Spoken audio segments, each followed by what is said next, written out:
Muito boa tarde, meu nome é Ariel Fontinelli. Estamos iniciando mais uma entrevista aqui no Instagram do portal O Poder. E hoje eu vou conversar com o empresário, professor e coordenador do curso de Ciências Contábeis da Faculdade Estácio, Eduardo Balduino. E o tema dessa conversa vai ser sobre o imposto de renda para o ano de 2021. É um assunto que muitas pessoas têm dúvidas referentes a esse tema e nada melhor do que um especialista para tirar todas as suas dúvidas sobre esse tema. Em instantes, o nosso convidado irá entrar e aí nós iremos iniciar a conversa. Por fim, a live vai ficar salva para você assistir depois aqui no Instagram do Portal Poder. Se você quiser repostar nos seus stories, basta marcar a gente. E por fim, se você tiver alguma dúvida referente a esse assunto, você pode estar mandando a sua pergunta, que no final o nosso convidado irá responder a sua pergunta. Então, o nosso convidado já está aqui na nossa live, eu irei aqui convidar ele para assim nós iniciarmos a nossa.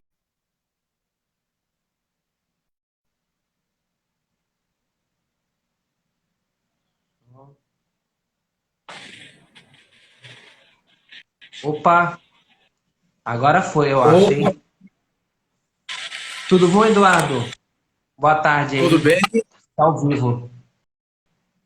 Boa tarde, tudo beleza? Como é que estamos nessa chuva? Essa chuva aí deu uma esfriada no clima, né? Mas a entrevista vai acontecer porque agora é de forma virtual, é bem mais fácil. Eduardo, primeiramente, queria que você se apresentasse, falasse quem é você, as suas especializações e também dar uma mini pincelada no que a gente vai falar hoje, que é sobre o imposto de renda. Tá ótimo. Bom, eu me chamo Eduardo Balduino, eu sou aqui de Manaus, nascido e crescido aqui. Eu sou contador, né, de formação. Me formei em contabilidade, em mestrado em contabilidade e controladoria na Universidade Federal de Santa Catarina, então saí de Manaus para estudar fora. Trabalhei na Embraer também, em São Paulo. Trabalhei no Conselho Mundial de Contabilidade em Londres durante 2 anos e voltei para Manaus. Tem já 4 anos já que eu voltei para Manaus. Sou professor de contabilidade também, sou empresário na área de contabilidade e atualmente estou como também coordenador do curso de Ciências Contábeis na Faculdade Estácio, aqui de Manaus. Então eu tenho um background totalmente voltado para a contabilidade, né? É a minha especialidade, é a área que eu atuo. Dentro da contabilidade, né? Não sei se você sabe, mas nós temos diversas possibilidades de atuação, né? Dentro da contabilidade. Uhum. Eu atuo na área tributária muito também, né? A gente atua em outras áreas também, auditoria, contabilidade empresarial, controladoria, são algumas áreas de gestão da contabilidade. Mas tem a parte tributária também, onde está inserido o imposto de renda, que é uma área muito interessante também para o contador atuar. É uma área que está em bastante crescimento e tem bastante potencial também, porque tem relação com a parte dos tributos, obviamente. E quando falamos de tributos, falamos de imposto de renda. É um dos tributos, né, que nós temos, que é o imposto que se paga, né, sobre a renda, o próprio nome já diz.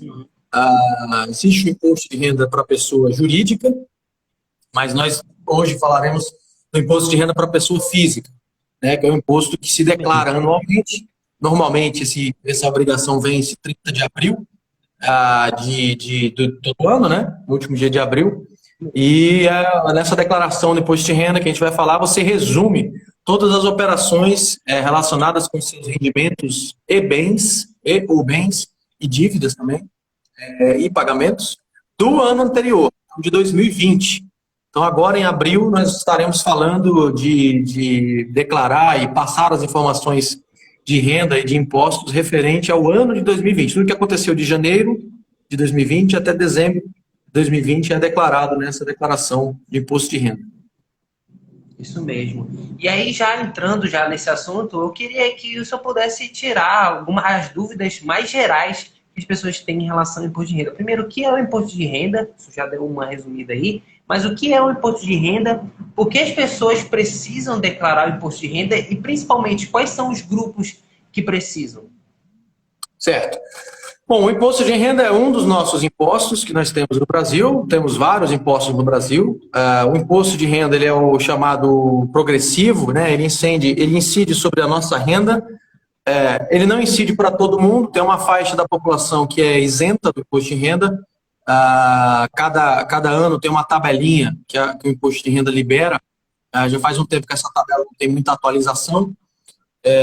Isso acaba prejudicando um pouco, porque a inflação cresce e o seu dinheiro vai perdendo um pouco de valor ao longo do tempo e a tabela não muda, você continua pagando imposto, mesmo tendo o seu dinheiro ali comido um pouquinho pela inflação. Isso é uma crítica conhecida do pessoal da área já há algum tempo. Mas o imposto de renda, ele incide sobre a renda. Então, qualquer tipo de renda que você vai fazer a oferição, e a mais comum de todas é o salário, né, de quem é empregado, ou rendimentos de autônomos também, de quem trabalha de maneira autônoma, são considerados renda, recebimento de renda. E aí a gente tem a faixa que deixa as pessoas isentas, hoje está mais ou menos numa média de R$ 1.900 por mês.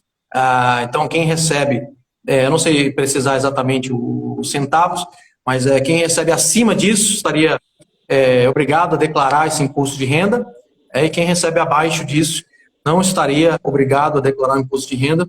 Claro, essa é uma das obrigações, né, um dos gatilhos dos grupos que você acabou de perguntar aí para fazer essa declaração. O imposto sobre a renda ele é um imposto comum, é um imposto mundial, né, tem em todas as regiões do mundo, é um imposto que usa como base de cálculo, né, como a gente já está falando, o valor que a gente recebe de renda. Para as empresas, né, existe também uma modalidade do imposto de renda, que é calculado sobre o lucro da empresa, então não é necessariamente sobre a renda, mas sim sobre o que sobra para a empresa depois de vender e depois de pagar seus custos. Mas para nós, como pessoa física, ele incide diretamente sobre a renda, ele é uma boa fonte de arrecadação e mais ou menos metade da arrecadação desse imposto de renda a nível nacional é arrecadado de quem tem pouca renda. Então, é um imposto ali que quem tem pouca renda, né, que está na faixa de baixo ali, é quem acaba sendo responsável por mais da metade, inclusive. Esse valor já chegou dependendo do gatilho que você usa para fazer o cálculo, dá mais ou menos 52% a 53% de toda a arrecadação do imposto de renda é de quem está na primeira faixa. Então, quem ganha mais... Mas esse valor pode mudar de acordo com o tempo ou ele é um valor fixo? Pode mudar. Esse valor é uma tabela que a Receita Federal publica e nessa tabelinha, é só procurar tabela imposto de renda no Google, tabela imposto de renda 2021. Aí vai ter lá a tabelinha com as alíquotas, né, dependendo do tipo de faixa que você é enquadrado, dependendo da sua renda mensal, você paga um tipo de imposto de renda e aí vai aumentando. Conforme você ganha mais, o valor do imposto, a alíquota do imposto, ela vai aumentando. Ela começa na faixa baixa e aí vai aumentando ao longo do tempo. E os grupos que você perguntou, tem uma quantidade de grupos que são, vamos dizer assim, obrigados a declarar o imposto de renda. Nem todo mundo que é obrigado a declarar o imposto de renda estaria pagando o imposto de renda. Existem alguns grupos que são obrigados a declarar por algumas regras da Receita Federal. Por exemplo, o primeiro grupo que é obrigado a declarar, que é o que abriga quase todo mundo, é esse do rendimento, do salário, que a gente está comentando. Então, o número exato é 28.559,70 no ano. Então, quem recebeu 28.559,70 ou mais no ano de 2020 de salário é obrigado a declarar o imposto de renda e vai pagar um valorzinho lá, dependendo do valor exato, claro, calculado. O outro grupo é quem recebe rendimento isento, e aí existem alguns rendimentos que são considerados isentos pela legislação tributária. Por exemplo, doações e heranças são rendimentos considerados isentos. E quem recebe, por exemplo, no ano, 40 mil ou mais, também é obrigado a declarar. E dentro desse rendimento isento, tem também o lucro das empresas. Quem é empresário, né, e não tem outra fonte de renda além da empresa, recebe o lucro dessa empresa como rendimento. Então, se esse lucro anual passar de 40 mil, mesmo que esse empresário não tenha nenhum salário, não tenha nenhuma outra fonte de renda, só tenha a empresa, apesar das declarações da empresa, que ele já tem que fazer como empresário, ele vai precisar declarar o imposto de renda dele também como parte desse grupo de rendimentos isentos. Então, esse é o segundo grupo. O terceiro grupo são pessoas da atividade rural, que a Receita classifica como um tipo de renda um pouco diferente. Então, quem foi da atividade rural e teve uma renda anual acima de 142 mil, e aí essas tabelinhas são todas online, né? Tem todas elas online lá para quem quiser dar uma olhadinha depois, basta pesquisar. No ano, rendimento de atividade rural, 142 mil no ano, também é obrigado a declarar um imposto de renda. Quem tem, aí claro, cada grupo tem mais gente ou menos gente. A maioria das pessoas estão na parte dos salários mesmo, né? Essa é a maioria. Tem algumas exceções, não vou passar por tudo aqui, mas, por exemplo, quem tem bens acima de 300 mil, juntando tudo... Também entra. Oi? Também entram nesses grupos, questão da renda. Também entra como obrigatório para declarar imposto de renda. Então, quem tem carro, casa, imóvel, cota empresa, que somando tudo, dá 300 mil ou mais, é obrigado a declarar o imposto de renda, mesmo que não tenha tido renda nenhuma, mesmo que não tenha tido nenhum rendimento no ano, é obrigado por causa disso.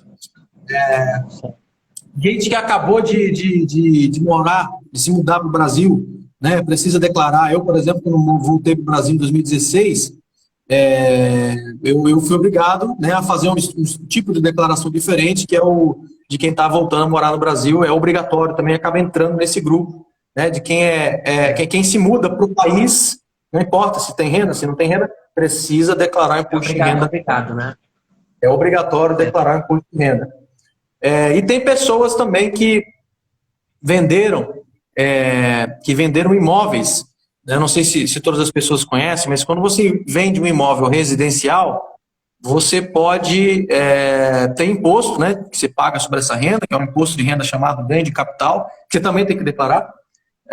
E quem quiser ser isento desse imposto nessa venda, quem quiser não. A pessoa que vendeu esse imóvel residencial, isso é importante destacar, pode ser isento do imposto de renda se ele usar esse dinheiro para comprar outro imóvel residencial, até 6 meses.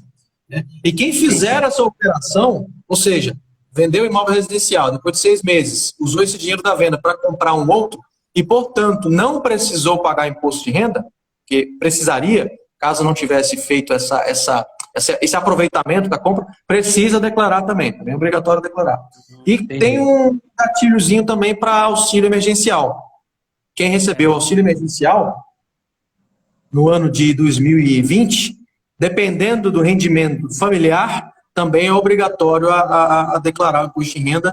E aí, se a pessoa que recebeu auxílio emergencial em 2020 for obrigado a declarar, por causa desse limite, ela também vai precisar devolver o auxílio emergencial. Porque, como ela atingiu o limite, ela não precisaria ter recebido o auxílio emergencial. Então, por isso que a Receita Federal já incluiu esse pessoal na obrigatoriedade, né? E a partir daí, então, se você for uma pessoa que recebeu o auxílio emergencial, e a sua renda pessoal ou das pessoas que são dependentes de você no ano ultrapassar R$ 22.800 no ano, você, primeiro, não poderia ter recebido o auxílio emergencial, porque para receber o auxílio tem que ter renda abaixo desse valor, de 22.800, e você precisa obrigatoriamente declarar o imposto de renda, vai ter uma partezinha lá para você fazer a devolução do auxílio emergencial, aperta um botãozinho lá, um boleto, vai sair lá, boleto de devolução do auxílio emergencial, e aí você pode ir pagar nos bancos esse boleto para fazer essa devolução. Então, Eduardo, rapidinho, só uma pergunta. Muitas pessoas elas trabalham de forma informal e dependeram do auxílio emergencial por conta da pandemia. Como é que a Receita se fez alguma adaptação para esse tipo de público? Não, essa questão do trabalho informal, ela depende muito de quem está fazendo o pagamento para essas pessoas.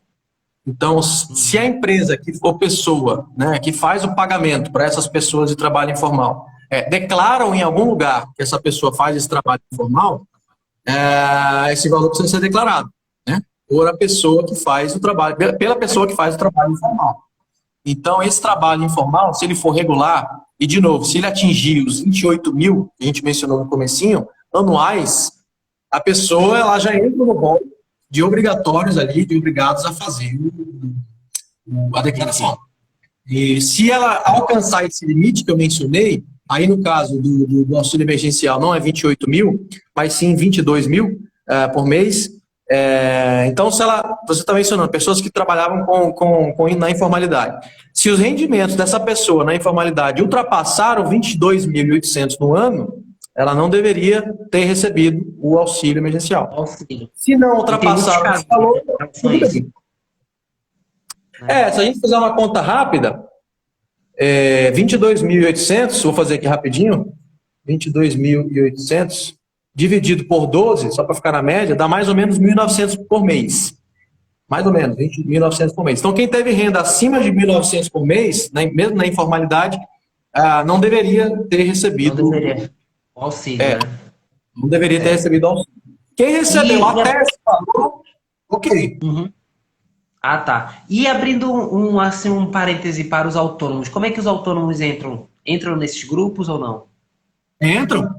Os rendimentos dos autônomos entram nos rendimentos que a gente chama de rendimento tributável, né? E nesse caso, dependendo do valor, tem algumas regras que mudam. Então, valores mais altos, né, dependendo de quem vai pagar para esses autônomos, já tem que vir com o imposto retido na fonte. Alguns autônomos até já sabem disso, né, que eles já recebem um valor abatido, dependendo se forem valores mais baixos, não. Então, atingindo ali o limite do 28 mil anual, é obrigatório declarar como autônomo. Entendi. Eduardo, a gente está exatamente há um mês, como o senhor falou, encerra o processo da declaração do imposto de renda no dia 30 de abril e hoje é 30 de março. E, até o momento, o Amazonas ele tem uma taxa de 38% das pessoas que já declararam. Faltando um mês, essa é a estimativa. No ano de 2020, a estimativa foi de 340 mil pessoas declarando e nós tivemos 360 mil. Né? Ou seja, foi um número maior do que o previsto. Você acha que para esse ano de 2020 a tendência é essa, de aumentar? E por que esse número ele muda da previsão para um número real de pessoas que declararam seu imposto de renda? É porque, como a gente acabou de ver, nós temos aí 8 grupos de obrigatoriedade do envio. E entrou o nono, que é o auxílio emergencial. Então, tem 9 tipos de atividades diversas. A gente falou de atividade rural, né? Herança, doações. Então, tem uma série de questões que transformam, né, aquela pessoa, que fazem aquela pessoa ser obrigada a fazer a declaração. Os números da declaração, a Receita Federal sempre utiliza historicamente. Dados passados, dados anteriores. Então, é muito complicado de prever de maneira assertiva, né? Acertar em cheio, qual é a quantidade de pessoas que vão declarar esse ano, porque sempre tem novas atividades, tem gente que passa a vender imóveis, né? Tem gente que adquire cotas numa empresa, né? E se você tem uma empresa que a cota de capitais daquela empresa, e somadas com imóveis e carros, passa de 300 mil, você passa a ser obrigado a declarar. Então, tem uma série de questões que é muito complicado de fazer essa previsão com a assertividade que a Receita Federal sempre tenta fazer. Ela sempre utiliza valores passados, dos anos passados, as declarações passadas, tenta analisar, né, as tendências, o que aumenta mais, o que aumenta menos, mas é sempre difícil de prever porque tem questões econômicas, né? De novo, a gente tem essa entrada da obrigatoriedade do auxílio, que começou em 2020, né, o recebimento do auxílio da primeira vez. Então, quantas pessoas será que vão cair nesse grupo 9 que a gente acabou de mencionar? Será que são muitas pessoas? A gente só vai ter esse número depois que passar a declaração. E é importante destacar que no ano passado a declaração foi postergada, né? Ela foi adiada. Por conta da pandemia, o prazo, que era 30 de abril, foi postergado para 30 de junho, o envio da declaração de imposto de renda da pessoa física. Aí você pode me perguntar, isso vai acontecer esse ano? Não sei, não sabemos ainda. Não tem nenhuma sinalização. Por conta do cenário da pandemia, né? Isso, por conta do cenário da pandemia. Ou seja, pode ser que haja o adiamento nesse ano também da entrega. Pode ser que não. A Receita Federal deve se pronunciar oficialmente sobre isso em algum momento, para dizer que não vai adiar, para dizer que pretende adiar em algum momento. Certo. Professor, Tem algumas perguntas aqui que já mandaram para a gente. Eu tinha postado nas minhas redes sociais algumas horas atrás, e aí a maioria das perguntas foi quase repetida.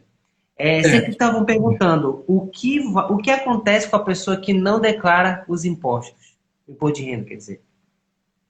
Quem não declara recebe uma multa, tem que, se for obrigatório, claro, né? A pessoa tem que ser. E eu acho que isso é bom destacar, né? Quem quiser declarar e não for obrigado a declarar, pode declarar, não tem problema nenhum.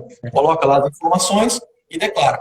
Quem é obrigado a declarar e não declara, caso a Receita perceba que isso aconteceu por algum motivo, seja na análise anual que a Receita faz no ano seguinte, né, que no caso ela fará agora até setembro, faz a análise do ano passado, 2020, depois que receber as declarações, seja posteriormente, depois que essa pessoa passar a declarar em algum momento e a Receita perceba que ela já deveria ter declarado antes, ela paga uma multa em torno de R$ 140, R$ 135, eu não tenho certeza agora quanto é esse valor, mas tem na internet também. E caso essa pessoa tenha imposto a pagar, ou seja, e não tenha pago, ela ainda recebe uma multa em cima do imposto a pagar, 20% sobre o valor do imposto a pagar. Então, além da multa fixa, ela recebe uma multa de 20% sobre o valor a pagar do imposto de renda. Ou seja, não é adequado. Não é adequado. É melhor nem ficar tentando entender o que acontece. Se for obrigado, é melhor declarar, porque a Receita acaba gerando essa multa aí e acaba registrando essa pendência no seu CPF. Professor, agora uma curiosidade aqui. Chega a algum nível, dependendo, né, do valor que a pessoa tem, de uma pessoa ser presa pela Receita por conta de não declarar seus impostos? Olha, acho que não. No Brasil, a única legislação de dívidas que gera prisão é a dívida por pensão alimentícia. Houve um caso, acredito que no ano passado, 2020, acho que antes da pandemia, ou talvez em 2019, não estou me lembrando direito agora, de um empresário que estava devendo ICMS, que é um imposto estadual, que entrou em algum problema um pouco mais sério aí, que agora não sei precisar o que é. Mas cadeia não vai ter, não precisa ficar preocupado a esse nível. Mas... Não estou falando, tá? Tô só... Dependendo... curiosidade. Dependendo do motivo, né, de não querer declarar, caso tenha algum crime envolvido, aí é outra questão, né? O fato de não declarar apenas por não declarar não gera cadeia aqui no Brasil, não, mas pode gerar apreensão de bens, caso a pessoa tenha, né, pendência no CPF, né, a pessoa fica com CPF problemático no seu cadastro, então pode gerar uma série de problemas nesse sentido. Certo. Professor, agora chegou a parte da nossa entrevista que a gente abre o espaço para o senhor responder as perguntas que as pessoas da live estão mandando. E mandaram aqui algumas perguntas. Aqui, ó, mandaram essa pergunta aqui. Era para ser matéria do colegial, já que quando adulto vai ter que declarar. Mandaram aqui a Priscila, acho que é Fonseca. E aí, o que você acha disso? Acredita que essa educação financeira, hoje, que ela só é voltada para o ensino superior, ela poderia ser desde a base? Sem sombra de dúvidas. Temos alguns projetos aqui em Manaus, inclusive, que tentam trabalhar essa questão da educação financeira no colegial. E essa educação financeira que você mencionou, né, a questão da Priscila está falando de imposto, mas ela não falou de educação financeira, mas você fez o link correto, que é exatamente isso. Trata-se de educação financeira, com certeza. Então, a educação financeira que envolve se planejar, né, aprender a se planejar, aprender a poupar, entender a questão dos juros, né, dos descontos, do dinheiro, imposto, tudo isso está envolvido e com certeza deveria ser uma disciplina no colegial, talvez no primeiro, segundo, terceiro ano do colégio, já é suficiente, as pessoas já têm maturidade ali suficiente para poder lidar com isso, como acontece em outros países, né? Quem nunca viu um filme norte-americano, lá nos Estados Unidos, que é uma nação muito rica, né? De crianças jovens vendendo limonada. Já viu algum filme que tem jovem vendendo limonada na rua? Vendendo biscoito. Biscoito, pois é, porque são projetos escolares, é por isso que tem tanto, praticamente muitas escolas lá, eu ia falar praticamente todas, mas não todas, mas muitas escolas lá têm esses projetos escolares. Vender limonada é um negócio bom, porque é barato, e é saudável. Limão faz muito bem à saúde, então e é gelado, é refrescante, então acaba sendo até fácil de fazer a venda. Então, você vê essas banquinhas de venda de limonada nos Estados Unidos por causa disso, porque é um fomento ali para tentar fazer o jovem desenvolver essa questão empreendedora nele, não só a questão de educação financeira, mas também a questão de empreendedora de venda. Mas eu concordo, sim, eu acho que devia estar no colegial, sem dúvida. É porque, querendo ou não, a criança, ela vai aprendendo com as outras matérias uma matéria que ela vai levar para a vida, né? O debate é esse ponto. Eu estava aqui lendo aqui alguns comentários, e aí teve uma pessoa que falou o seguinte, ela falou assim, ó, mas o rendimento do auxílio são baseados em 2018 e não em 2020, mestre. Foi o Jorge Lineu. Ele comentou aqui. Acho que a gente estava falando sobre a questão do imposto do ano. Aí aqui, ó, o Thiago Amaral mandou aqui, ó. Eu vendi meu carro, tenho que pagar imposto? Tem, Thiago. Tem que pagar. Depende de como a operação aconteceu, né? Você provavelmente comprou esse carro a um certo valor, você vendeu esse carro a um outro valor. Eu falei que tem, mas depende, né? Na verdade, deixa eu me corrigir aqui, depende. Se houve ganho de capital nessa operação, aí você tem que pagar. Se não houve ganho de capital, não precisa.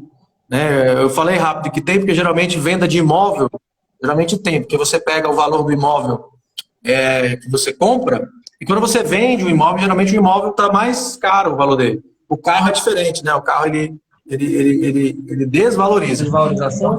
Isso. Desculpa ter te assustado aí, Thiago, mas não precisa pagar, não. Provavelmente não, tá? Só tem que avaliar se houve ganho de capital. Não havendo ganho de capital, não precisa pagar. Tá. Deixa eu ver outra pergunta que mandaram aqui. Resumidamente, foi 4 perguntas falando a mesma coisa. O que acontece se a pessoa não declarar? Muitas pessoas perguntando isso. Então, o Thiago, desculpa, Eduardo, acabei confundindo o nome da pessoa que perguntou. A gente está encerrando aqui a nossa entrevista, que ela é bem curta, e eu queria fazer uma última pergunta em relação às pessoas que declaram imposto, né? Como é que é feito o processo pós-declaração dos impostos? Como é que a Receita trabalha, né? Se esse dinheiro volta, para onde é que vai essa questão da declaração? Muita gente quer saber disso, o pós-declaração, como é que acontece? Bom, a Receita Federal ela é um dos órgãos mais avançados em tecnologia de dados e em análise desse tipo de banco de dados do mundo, tá? A Receita Federal do Brasil, por conta do tamanho do Brasil, o Brasil é um país que tem um estado grande, então tem muito imposto, depende muito do imposto, então eles têm uma máquina tributária, vamos dizer assim, muito efetiva, muito eficaz. Então essa declaração desse imposto de renda, que tem todas essas amarras de multa, eu estava revendo aqui, a multa é R$165, tá? Para quem não declarar. E pode chegar até 20% do imposto devido, aí dependendo se a pessoa que não declarou tem imposto a pagar. Ela paga uma multa em cima do valor devido. Então, a Receita Federal ela recebe esse banco de dados, né? Ela faz uma série de cruzamentos, muitos cruzamentos. Tem pessoas que pagam plano de saúde. A pessoa que paga plano de saúde, por exemplo, quando ela declara o plano de saúde no imposto de renda, ela coloca o CNPJ do plano lá. O plano de saúde, anualmente, ele tem a declaração dele, anual, lá, e vai estar o CPF dessa pessoa que pagou o plano de saúde. Então, ele faz essas checagens, ele analisa algumas operações de banco, né, porque a Receita Federal tem esse acesso a bancos, né, então algumas operações que são muito volumosas ou que tem algum tipo possa indicar algum tipo de problema, a Receita Federal também faz esse cruzamento, vamos dizer assim, e basicamente o que acontece? O que nós temos após declaração é para quem tem imposto a restituir. Né? Porque tem uma questão importante, que quando você tem esses rendimentos acima daquela base que eu falei, se você tem um salário, esse valor do salário ele vem uma parte retido na fonte, o imposto de renda. O que é o retido na fonte? Seu salário é 2.000, você não vai receber 2.000. Você vai receber 2.000 menos a retenção na fonte do imposto de renda. Tem outras retenções do salário. É um valor mínimo, assim. Depende do salário. Pode ser 7,5%, Pode ser 7,5%, pode ser 12%, pode ser 11%, depende do salário, quanto maior vai subindo essa retenção. Mas o que acontece?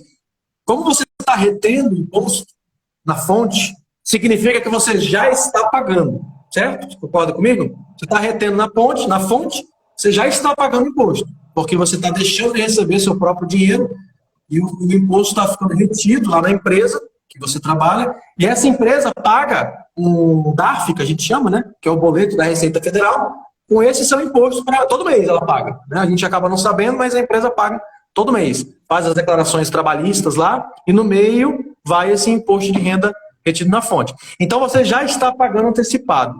Se no final do ano você faz as suas contas, colocando os pagamentos que garantem restituir o imposto, que tem muito disso, então gastos com educação, você pode recuperar imposto, então gastos com faculdade, por exemplo, podem ser usados para restituir imposto, gastos com saúde, tem alguns gastos que geram crédito do imposto. Então, se no final das contas a Receita Federal ficou te devendo, pode acontecer isso, você acabou antecipando muito dinheiro para eles, no final do ano você nem precisava ter pago tudo aquilo, e a Receita acabou te devendo. Ela devolve esse dinheiro, né, por meio dos lotes, que ela chama, os lotes de devolução. Esse valor ele já fica demonstrado na declaração de imposto de renda. Então, quando você faz a declaração de imposto de renda, já tem lá todos os campos para colocar esses gastos, essas economias, etc. E você já vê lá, falou, opa, eu tenho dinheiro a receber aqui. Aí, quando você manda a declaração, a própria Receita Federal já até pede, olha, coloca o banco, sua agência, sua conta bancária aqui, que quando chegar a sua vez, eu já mando dinheiro direto para sua conta. Então, ela faz esses processamentos em lote, né, que recebe uma lógica cronológica. Né? Então, em 31 de maio, já vem o primeiro lote de devoluções de pessoas que têm imposto a receber, e ele tem cinco lotes, eu acho, de restituição esse ano, se eu não me engano. Junho, julho, agosto, setembro, né? Maio, junho, julho, agosto, setembro. E aí, as pessoas que têm esse crédito que eu mencionei, acabam recebendo de volta esse imposto. Quem não tem, fica registrado lá a declaração de imposto de renda, que pode ser usada para diversas questões, né? A declaração de imposto de renda, inclusive, pode ser usada para comprovar renda, né? Fazer comprovação de renda em banco, em financiamento, ou coisa do tipo. E agora que eu estava só falando essa questão, eu lembrei de uma dúvida que um familiar meu, né, ele falei que ia fazer uma entrevista com o senhor, e aí ele falou assim, tem muitas pessoas que elas não sabem em quem procurar para auxiliar essa questão desse processo de declaração. Onde que essas pessoas devem ir? Devem contratar um contador, ir no escritório de contabilidade? Como é que funciona? Porque as pessoas, quando é em relação ao dinheiro, principalmente ao seu dinheiro, as pessoas têm um certo receio, né, de contratar alguém. Como é que é feito isso? Olha, a sugestão que nós damos, sim, é contratar um contador, sim, procurar um contador, porque nessa questão que eu falei de recuperação do valor, quando você tem essa retenção na fonte, muitas vezes as pessoas acabam pagando a mais imposto. Então, o contador ele pode ajudar não só a fazer a declaração da maneira adequada, da maneira completa, evitando essas possíveis multas, mas também ajudar a salvar dinheiro, vamos dizer assim, né, para não pagar esse imposto a mais. Então, eu sugiro procurar um contador, né, nós fazemos esse trabalho aqui, pode procurar no meu Instagram, para quem tiver qualquer dúvida, e para quem quiser, quem precisar, acho muito importante que fique de olho lá onde eu sou coordenador de curso, na Estácio, né, nós temos o Instagram Estácio_Amazonas. Lá na Estácio nós teremos alguns anúncios do nosso plantão fiscal. Nós estaremos dando lá na Estácio, no caso, dependendo das regras de pandemia, nós ainda estamos alinhando isso, se isso vai ser feito à distância, se isso vai ser feito presencial lá no prédio, mas por enquanto é à distância. Nós estaremos dando esse treinamento lá, dando explicações e demonstrando para as pessoas orientações, né? Como é que se faz para preencher, o que precisa, o que não precisa, quais os documentos, como que funciona. Então, para quem tiver dúvida, fica de olho lá no Instagram da Estácio, Estácio_Amazonas, que a gente vai estar com esse plantão fiscal, nós temos um convênio com a Receita Federal, né? O Núcleo de Apoio Fiscal, chamado NAF, e todo ano a gente faz esse plantão, inclusive já está marcado para o dia 17 de abril, vai ter um grande plantão o dia inteiro aí que a gente vai estar ajudando todo mundo que tiver dúvidas a fazer essa declaração de imposto de renda. Então, né, com esse Com essa informação a gente vai aqui encerrando. Para você aí que está com suas dúvidas, né, procure aqui o Instagram do professor, vai estar aqui na nossa live. A live vai ficar salva para você ver essa live depois. Entre aí no Instagram da Estácio. Como é que é a matrícula? É grátis? Como é que tem uma taxa? Como é que Não, funciona? nós fazemos esse serviço para quem tem necessidade, né? Então a gente faz uma avaliação de quem tem necessidades financeiras, quem não tem condições, né? Quem não teria condições de fazer a declaração. Pode procurar a gente, não tem taxa nenhuma, não tem custo, não tem nada. Pode procurar a gente lá que a gente faz esse trabalho como um trabalho aí de apoio com a Receita Federal para ajudar as pessoas mesmo e para treinar os nossos alunos, né? Então a gente acaba unindo o útil ao agradável, a gente treina nossos profissionais, nossos futuros profissionais e acaba ajudando a comunidade também que precisa aí de ajuda para fazer essa declaração de imposto de renda. Então não tem taxa, não tem custo, não tem nada. Só passar lá, Estácio Underline Amazonas. Em breve vai ter lá artes de divulgação disso e aí é só procurar a gente. Então, é isso. Para você que tenha dúvida aí, a Estácio está proporcionando esse espaço para treinar as pessoas, para não passarem mais dificuldades, né? E não ter mais dúvidas em relação à declaração do imposto de renda. Professor, nós estamos encerrando a live. Se o senhor quiser fazer aqui as suas considerações finais, você pode ficar à vontade. Eu agradeço o convite, né? Reforço aqui a nossa disponibilidade como instituição, lá na Estácio, de estar à disposição da sociedade aí para ajudar com essa parte da declaração de imposto de renda para quem eventualmente precisar, principalmente se você tiver ou conhecer alguém, né? Conhecer alguém ou você mesmo tiver dúvidas sobre a questão do auxílio emergencial, se você precisa declarar, se você não precisa, procura a gente lá que a gente vai estar à disposição para ajudar por todo esse mês de abril aí. Nós vamos divulgar nos canais em breve como é que faz para entrar em contato com a gente. Possivelmente vai ser um WhatsApp, tá? Que a pessoa manda um WhatsApp e a gente começa a conversar por lá, enquanto for à distância. Mas agradecemos o espaço aí dado pelo Portal Poder e excelente entrevista, muito boa pergunta, viu? Você fez. E a gente espera poder ajudar a sociedade aí a fazer essas declarações do famoso leão aí do imposto que a gente manda para o governo cuidar das nossas ruas, das nossas saúde, da nossa educação, né, e usar esse dinheiro do nosso imposto que a gente dá para eles da melhor maneira possível. Assim esperamos, né? Com certeza. Então é isso, gente. A live está sendo encerrada. Nós retornaremos na quinta-feira para trazer mais assuntos e temas relevantes para a nossa sociedade. Professor, mais uma vez, muito obrigado. A você que assistiu aí também, muito obrigado. E agora nós estamos encerrando a live. Boa tarde, professor. Tenha uma ótima semana aí. Eu também. Tchau, tchau. Tchau.